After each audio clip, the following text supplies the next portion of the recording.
चाचा कहता कि लइका तोहरे के पापा कहता।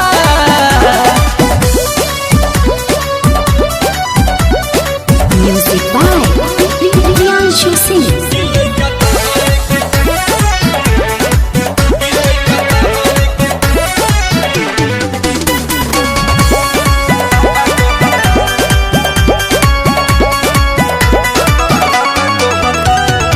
केतन मनाई दूध पीली धराई तनिको नाही चुपाला हो। सासु ननद गोतिन देवर के छोड़ सैया के कोहरा न जाला हो। केतन मनाई दूध पीली धराई तनिको नाही चुपाला हो। सासु ननद गोतिन देवर के छोड़ सैयों के कोरा न जाला हो।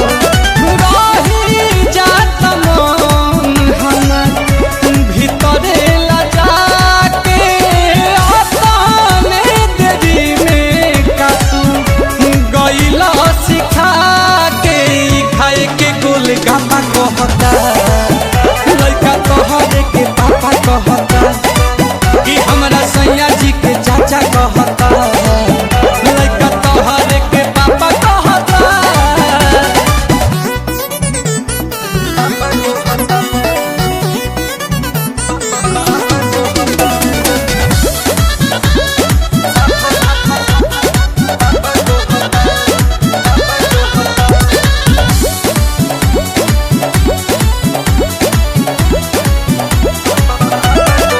भइल रिजाला नैहर वाला लागता कि भेद खोलवाई हो। विपत के घड़ी गोविंद खड़ा ही कहरी लागे पिया से पिटवाई हो। भइल रिजाला नैहर वाला लागता भेद खोलवाई हो। विपत के घड़ी रोशन खड़ा ही कहरी लागे पिया से पिटवाई हो।